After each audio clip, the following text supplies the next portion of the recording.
Luc. Chapitre 9. Jésus, ayant assemblé les 12, leur donna force et pouvoir sur tous les démons, avec la puissance de guérir les maladies. Il les envoya prêcher le royaume de Dieu, et guérir les malades.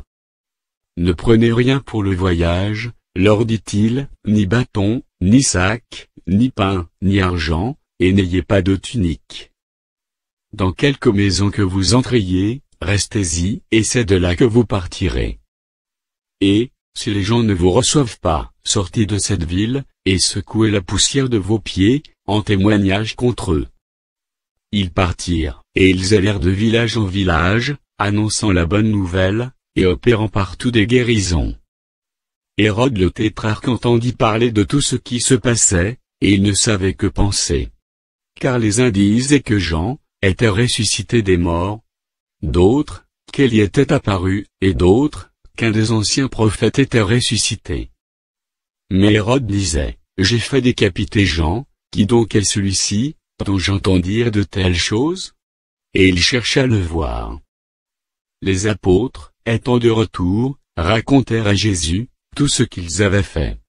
Il les prit avec lui, et se retira à l'écart, du côté d'une ville appelée Bethsaïda. Les foules, l'ayant su, le suivirent. Jésus les accueillit, et il leur parlait du royaume de Dieu, il guérit aussi ceux qui avaient besoin d'être guéris. Comme le jour commençait à baisser, les 12 s'approchèrent, et lui dirent, renvoie la foule, afin qu'elle aille dans les villages, et dans les campagnes des environs, pour se loger et pour trouver des vivres, car nous sommes ici dans un lieu désert. Jésus leur dit, donnez-leur vous-même à manger. Mais ils répondirent, nous n'avons que 5 pains et 2 poissons, à moins que nous n'allions nous-mêmes acheter des vivres pour tout ce peuple. Or, il y avait environ 5000 hommes. Jésus dit à ses disciples, faites-les asseoir par rangées de 50.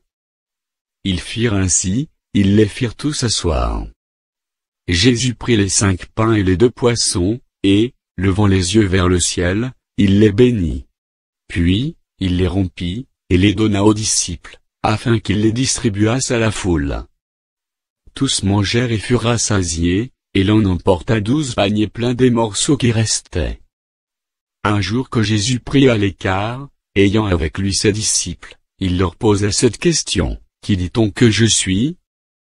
Ils répondirent, Jean-Baptiste, les autres, Élie, les autres, qu'un des anciens prophètes est ressuscité. Et vous, leur demanda-t-il, qui dites-vous que je suis? Pierre répondit, le Christ de Dieu. Jésus leur recommanda sévèrement de ne le dire à personne. Il ajouta qu'il fallait que le Fils de l'homme souffrit beaucoup, qu'il fût rejeté par les anciens, par les principaux sacrificateurs et par les scribes, qu'il fût mis à mort, et qu'il ressuscita le 3e jour. Puis il dit à tous, si quelqu'un veut venir après moi, qu'il renonce à lui-même, qu'il se charge chaque jour de sa croix, et qu'il me suive. Car celui qui voudra sauver sa vie la perdra, mais celui qui la perdra à cause de moi la sauvera. Et que servirait-il à un homme de gagner tout le monde, s'il se détruisait ou se perdait lui-même? Car quiconque aura honte de moi et de mes paroles, le Fils de l'homme aura honte de lui, quand il viendra dans sa gloire, et dans celle du Père et des saints anges. Je vous le dis en vérité, quelques-uns de ceux qui sont ici ne mourront point qu'ils n'aient vu le royaume de Dieu. Environ 8 jours après qu'il eut dit ces paroles, Jésus prit avec lui Pierre, Jean et Jacques, et il monta sur la montagne pour prier. Pendant qu'il priait, l'aspect de son visage changea, et son vêtement devint d'une éclatante blancheur. Et voici, 2 hommes s'entretenaient avec lui, c'étaient Moïse et Élie, qui, apparaissant dans la gloire, parlaient de son départ, qu'il allait accomplir à Jérusalem. Pierre et ses compagnons étaient absentis par le sommeil, mais, s'étant tenus éveillés, ils virent la gloire de Jésus, et les 2 hommes qui étaient avec lui. Au moment où ces hommes se séparaient de Jésus, Pierre lui dit, Maître, il est bon que nous soyons ici, dressons 3 tentes, une pour toi, une pour Moïse, et une pour Élie. Il ne savait ce qu'il disait. Comme il parlait ainsi, une nuée vint les couvrir, et les disciples furent saisis de frayeur, en les voyant entrer dans la nuée. Et de la nuée sortit une voix, qui dit, celui-ci est mon fils élu, écoutez-le.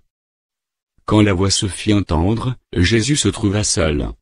Les disciples gardèrent le silence, et ils ne racontèrent à personne, en ce temps-là, rien de ce qu'ils avaient vu.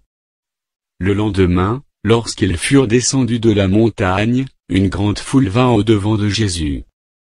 Et voici, du milieu de la foule un homme s'écria, « Maître, je t'en prie, porte les regards sur mon fils, car c'est mon fils unique. » Un esprit le saisit, et aussitôt il pousse des cris, et l'esprit l'agite avec violence, le fait écumer, et a de la peine à se retirer de lui, après l'avoir tout brisé. J'ai prié tes disciples de le chasser, et ils n'ont pas pu. Race incrédule et perverse, répondit Jésus, jusqu'à quand serai-je avec vous, et vous supporterai-je? Amène ici ton fils. Comme il approchait, le démon le jetait par terre, et l'agita avec violence. Mais Jésus menaça l'esprit impur, guérit l'enfant, et le rendit à son père. Et tous furent frappés de la grandeur de Dieu. Tandis que chacun était dans l'admiration de tout ce que faisait Jésus, il dit à ses disciples, « Pour vous, écoutez bien ceci, le Fils de l'homme doit être livré entre les mains des hommes. » Mais les disciples ne comprenaient pas cette parole, elle était voilée pour eux, afin qu'ils n'en eussent pas le sens, et ils craignaient de l'interroger à ce sujet.